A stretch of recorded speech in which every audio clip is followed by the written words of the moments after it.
મિત્રો, happy food zone નગરપાલિકા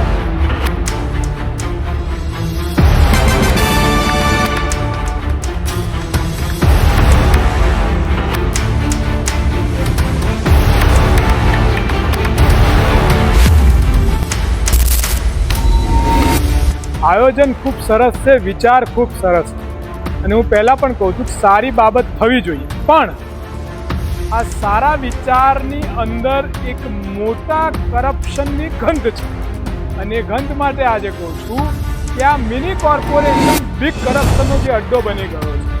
મને જાણવા મળ્યું છે કે આ જે જગ્યા ડેવલપ કરવામાં આવી એના બિલ ચૂકવાઈ ગયા અને લગભગ 5 કરોડ રૂપિયા આની અંદર નાખવામાં આવ્યા છે. નહીં એટલા પણ ગયા એટલા, એટલે વિચાર આવે છે વિકાસ થવો જોઈએ, ડેવલપમેન્ટ થવું જોઈએ, જગ્યાનો સદુપયોગ થવો જોઈએ. સારી બાબત છે. આ વિસ્તારના લોકોને એક નવો ફૂડ ઝોન મળ્યો, પણ એ ફૂડ ઝોન જોડે જોડે એ ફાસ્ટફૂડ નામનું મોટા ભાગનું કરપ્શન કોણ ડકારી ગયું એ જોવું પડશે. મીડિયામાં આવ્યું હતું અને એ બાબતે મેં જાણ પણ કરી હતી અગાઉ એકવાર આ જ કોર્પોરેશનને કે આ જૂના ખોખાઓ લાવીને નવા રંગ રોગાન અને આ પતરાનું તૈયાર કરેલી મટીરિયલ જોઈ શકો છો એના 5 કરોડ રૂપિયા ઉપરાંત મને માહિતી મળી છે.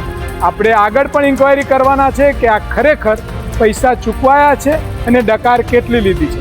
વાત મારી એટલી જ છે, વિકાસનો વિરોધ નથી, પણ પાયાનો વિકાસ, પબ્લિકનો વિકાસ અને એ વિકાસ હોવો જોઈએ, એ મૂળ કરપ્શન વગરનો વિકાસ. પણ આ મિની કોર્પોરેશનનું તૂત જે કમલમથી નીકળી અને જે કરપ્શનનો કમાલ કરી રહી છે એની સામે તમને જાગૃત કરવા માટેનો આજે આ વાત છે. એટલે ફરી હેપી ફૂડ ઝોનના નામે હેપી કરપ્શન કરીને હેપી થનારાઓ, કરપ્ટડિયાઓ માટેની આ હતું હેપી ફૂડ ઝોન.